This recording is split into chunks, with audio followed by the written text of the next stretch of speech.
kwentong maririnig nyo ay kwentong ibinahagi ni Ferlyn. Pakinggan natin.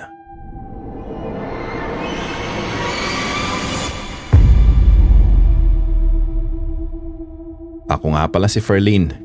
Naniniwala ako na ang bawat bahay ay may sariling memorya.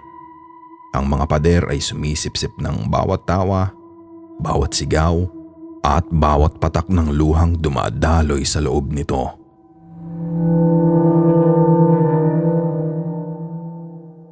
Ngunit may mga alaala na masyadong matindi para manatili lamang sa loob ng 4 na sulok ng isang silid. May mga kaluluwang masyadong balisa para tanggapin ang katahimikan ng lupa. Ang kwentong ito ay hindi sa akin. Ito ay pamana pa ng aking ina na pumanaw na noong taong 2021. Pero sa tuwing ibinabahagi ko ang kwentong ito, tila bumabalik ang lamig sa aking batok. Ang parehong lamig na naramdaman ng nanay ko noong gabing yun sa Cavite. Mahigit 2 dekada na ang nakakaraan.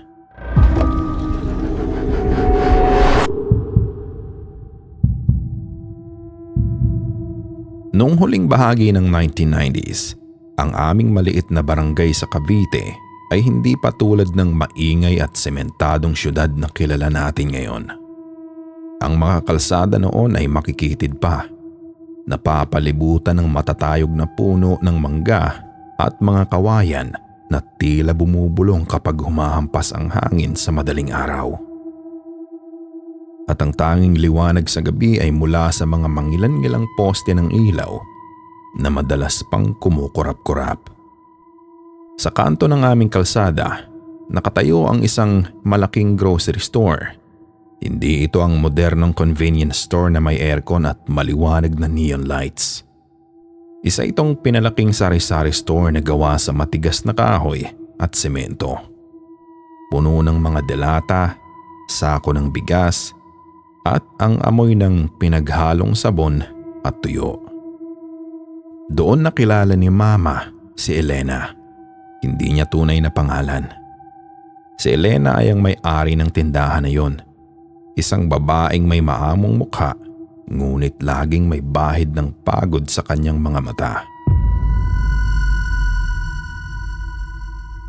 Sa bawat pagbili ni Mama ng kape o asukal, humahaba ang kanilang usapan. Hanggang sa ang simpleng transaksyon ay naging isang malalim na pagkakaibigan. At silang dalawa nga ay naging mag-best friend. Araw-araw, makikita mo sila sa harap ng tindahan ni Elena. May hawak na tasa ng kape, nagpapalitan ng mga kwento at problema. Si Elena ay may asawang isang pulis, isang lalaking kilala sa pagiging mahigpit at kalaunan sa pagiging taksil. Doon ibinubuhos ni Elena ang lahat ng kanyang sakit kay Mama. At si Mama nga ang nagsilbing naging panyo sa kanyang mga luha. Ang sandigan niya sa bawat gabing hindi siya makatulog dahil sa takot at galit niya sa kanyang asawa. Ngunit ang buhay ay minsan mapagbiro talaga. Dumating ang pagkakataong kailangan naming lisanin ang Cavite upang lumipat sa ibang lungsod dahil sa trabaho ni Papa. Noong mga panahong yun, wala pang Facebook o instant messaging. At ang pag-alis ay nangangahulugan ng pagkaputol ng ugnayan. Sa huling araw namin sa barangay, nakita ko ang lungkot sa mga mata ni Elena. Parang alam niyang kapag umalis si Mama, wala na siyang matitirang kakampi.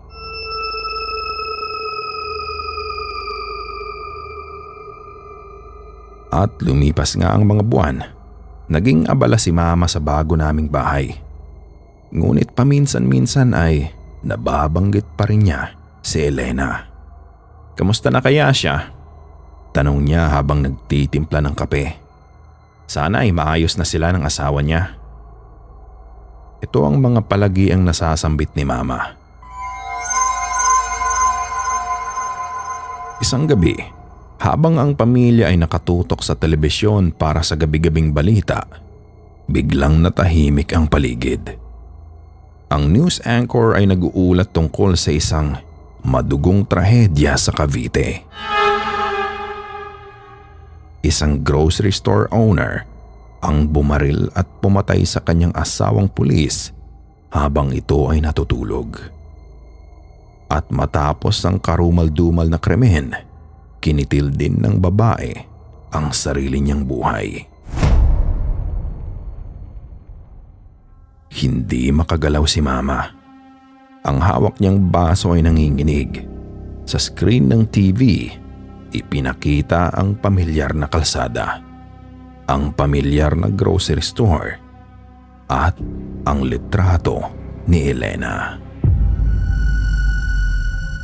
Walang closure, walang paalam. Tanging ang balita ng kamatayan lang ang naging huling koneksyon nila. Ilang linggo nga matapos ang balitang yon, naging tahimik si Mama. Hanggang sa dumating ang isang gabi na kaming mga anak lamang ang kasama niya sa bahay dahil nasa duty pa si Papa. Ang aming bahay noon ay isang tradisyonal lang na estrukturang yari sa kahoy at kawayan.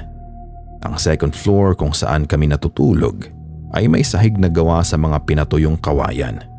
May maliliit na siwang na nagpapahintulot sa hangin at paningin na dumaan mula sa taas hanggang sa silong.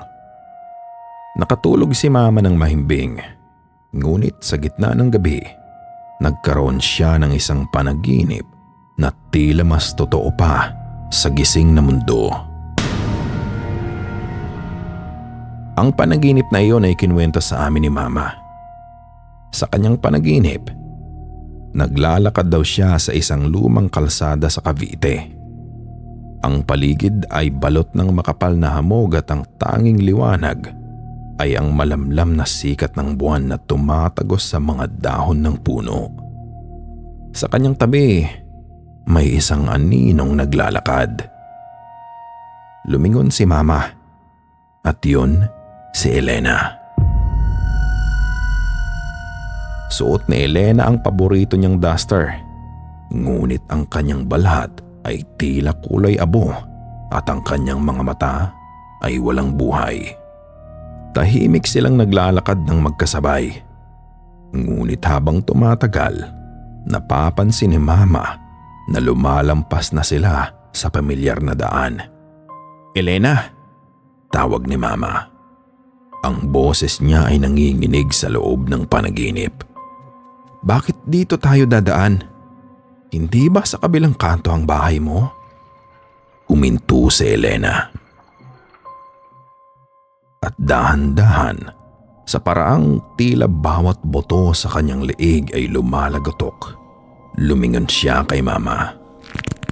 Isang mapait na ngiti ang gumuhit sa kanyang labi.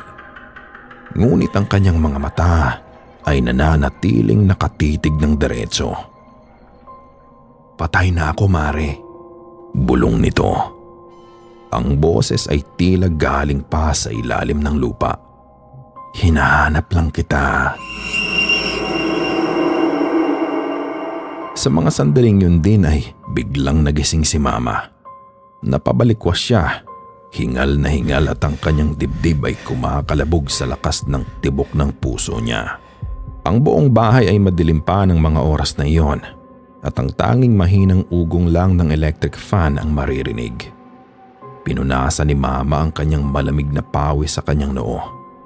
"Panaginip lang," bulong niya sa sarili. "Panaginip lang yon."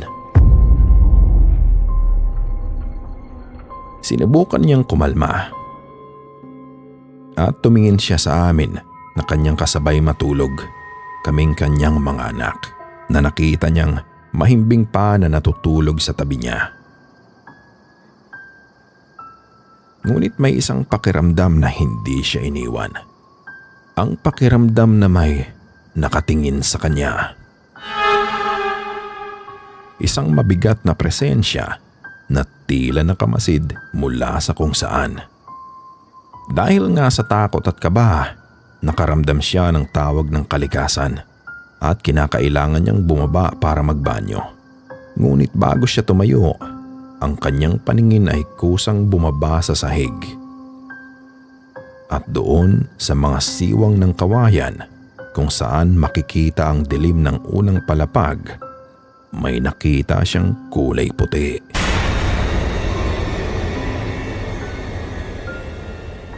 Dahan-dahan, dinala ni Mama ang kanyang mukha malapit sa sahig para silipin ang nasa ibaba. At doon, tumigil ang mundo niya. Sa ilalim ng sahig na kawayan, direkta sa ilalim ng kanyang higaan, may isang babaeng nakatayo. Nakatingala ito sa kanya. Dahil sa siwang, kitang-kita ni Mama ang isang mata ni Elena na nakatitig ng diretso sa kanya. Walang kurap, walang galaw. Tila naghihintay na bumaba ang kanyang best friend para muli silang magkasama. Ang takot na nararamdaman ni Mama ng mga sandaling yun ay hindi maipaliwanag. Hindi siya makasigaw dahil baka magising kami at makita rin namin ang nakikita niya. Hindi rin siya makagalaw dahil baka marinig ng nasa ibaba ang bawat yabag niya.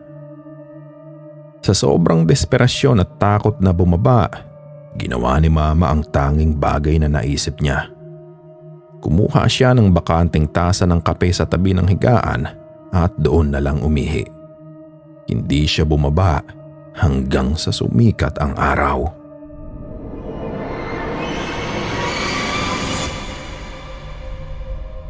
Kahit nga lumipas na ang mga taon, tuwing ikinukwento ito ni Mama, natatawa kami sa bahagi ng tasa ng kape. Pero sa likod ng mga tawang yon, nakikita ko sa kanyang mga mata ang tunay na hilakbot. Alam niyang noong gabing yon, hindi lamang siya dinalaw ng isang panaginip. Dinalaw siya ng isang pangakong hindi natapos. Hindi lamang si Mama ang biktima ng alaala ni Elena. Matapos ang trahedya, ang grocery store at ang bahay sa itaas nito ay naging abandonado. Maraming sumubok na tumira doon dahil sa mura ang upa, ngunit walang tumatagal. Isang pamilya mula sa Maynila ang lumipat doon noong early 2000. Moderno ang pamilyang ito at hindi sila naniniwala sa mga kwentong barbero. Ngunit isang hapon, habang ang kanilang bunsong anak na lalaki ay mag-isang nanunood ng anime sa sala, ang TV ay maingay, puno ng mga pagsabog at sigaw ng mga cartoon characters. At sa gitna ng panunood nito, narinig ng bata ang isang mahina ngunit malalim na ubo mula sa master's bedroom. Akala niya ay ang kanyang ama, kaya lumapit siya. At pagbukas ng pinto, nakita ng bata ang isang lalaking nakasuot ng uniforme ng pulis. Nakaupo ito sa gilid ng kama at ang lalaki ay may hawak na baril na tila nililinis ito. Tumingin ang lalaki sa bata. Ang kanyang mukha ay puno ng galit. "Anong ginagawa mo sa bahay namin?" Tanong nito sa isang boses na tila nanggaling sa loob ng isang bariles. Sa gulat ng bata ay tumakbo ito palabas ng bahay at hindi na muling bumalik.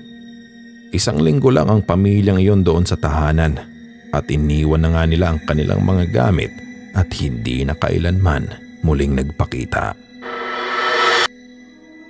Maging ang mga tricycle driver sa aming barangay ay may kanya-kanyang kwento.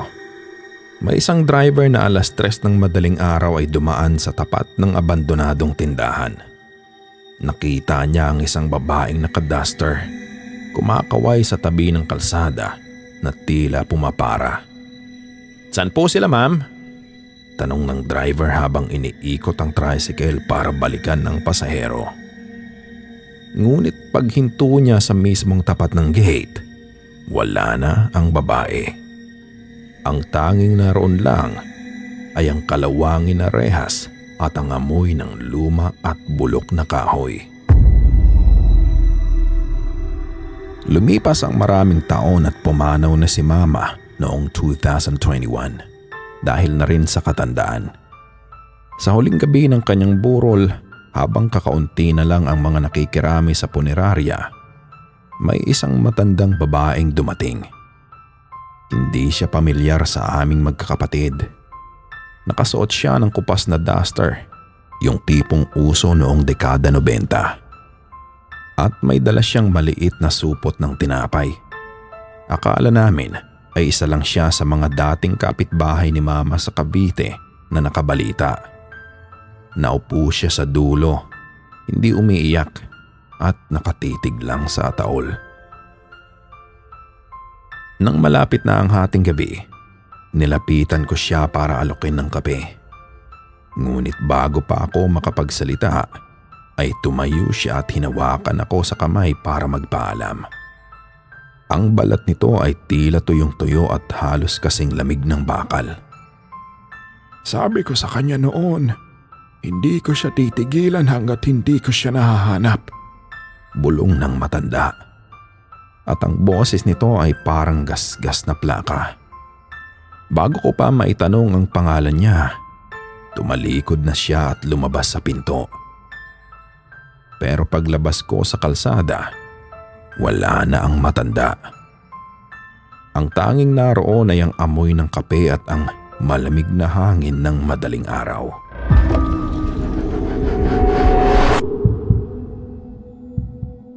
Pag-uwi ko sa bahay namin matapos ang libing ni Mama, naging tahimik ang lahat. Pero isang gabi, habang nag-aayos ako ng mga gamit ni Mama sa kanyang kwarto, may nahulog na lumang notebook mula sa kanyang aparador. Binuksan ko ang notebook na iyon at nakita ko sa huling pahina may nakasulat na maikling note na sulat kamay ni Mama. Mukhang isinulat niya ilang buwan bago siya namatay. Ferlyn, huwag kang matatakot kung may marinig kang ubo sa labas ng kwarto mo sa gabi. Huwag mo na lang silipin sa siwang ng pinto. Hayaan mo lang siya. Napagod lang siya sa paglalakad para hanapin ako. Nabitawan ko ang notebook. At sa eksaktong sandaling yun rin, mula sa hallway sa labas ng kwarto, narinig ko ang isang mahina at tuyong ubo. Hindi ito tunog ng halimaw o kung anong nakakatakot na nilalang. Tunog ito ng isang pagod na kaibigan na sa wakas ay nakauwi na sa kanyang destinasyon. At kahit sarado ang pinto, nararamdaman ko ang bigat ng presensya sa kabila. Isang taong nakatayo, nakatitig sa pinto. Naghihintay na muling makasama ang taong tanging nakinig sa kanya noong siya ay nabubuhay pa.